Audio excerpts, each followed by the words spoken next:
Look at the sheer footprint of modern artificial intelligence. Training a single, highly advanced AI model requires vast warehouses of specialized hardware, pulling hundreds of megawatts and sometimes entire gigawatts from the local power grid.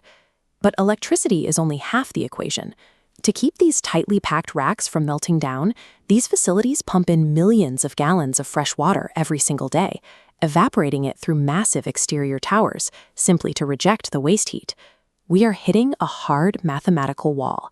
The power density of new AI chips is scaling exponentially, while municipal electrical grids and local freshwater reservoirs simply are not. To keep the internet growing, infrastructure architects have to look outward. They are taking standard computing hardware and relocating it to some of the most hostile, extreme environments on the planet. The expansion of the cloud has outgrown the limits of terrestrial real estate.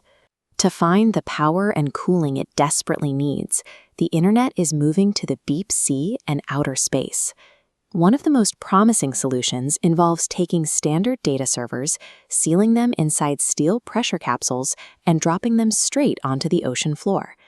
Inside these capsules, the electronics never actually touch seawater. Instead, the servers are completely submerged in a specialized, non-conductive dielectric fluid. As the processors run, they dump their heat directly into this liquid, which flows to the outer metal hull. From there, the cold, moving currents of the deep ocean strip the heat away. The sea acts as a limitless natural heat sink, completely eliminating the need for thirsty cooling towers or energy-hungry air conditioning systems. Because these steel pods are pumped full of dry nitrogen and completely devoid of oxygen and humidity, the internal components don't corrode.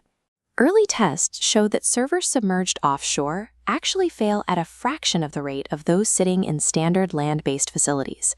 By anchoring these pods right next to offshore wind and tidal arrays, tech companies can bypass backlogged terrestrial power grids entirely, drawing renewable electricity straight from the source. For decades, the freezing temperatures and crushing depths of the ocean were seen as barriers to technology. Now, those exact properties make the seafloor the ultimate free cooling engine. Other engineers are looking strictly upwards, targeting low Earth orbit. Up here, there are no zoning laws, no property taxes, and if you pick the right orbital path, your solar panels can collect sunlight 24 hours a day.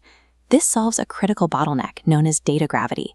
Right now, Earth observation satellites capture far more high-resolution imagery than they can actually transmit through narrow, congested radio links back to the ground. Instead of trying to force all that raw data down a narrow pipe, space-based data centers use AI inference to process the images right there in orbit. They analyze the footage, filter out the useless frames, and only transmit highly compressed, actionable insights back to Earth. But putting a supercomputer in space comes with a massive thermodynamic penalty. Because space is a vacuum, there is no air or water to conduct the intense heat away from the processors. The only physical way to prevent a meltdown in orbit is to literally glow the heat away. These satellites require massive, heavy radiator wings to emit waste heat as infrared radiation out into the freezing void. Even if you manage the heat, you still have to survive the radiation. Galactic cosmic rays regularly strike exposed silicon, causing random bit flips and rapid degradation, forcing operators to use expensive, specially hardened hardware to keep the calculations accurate.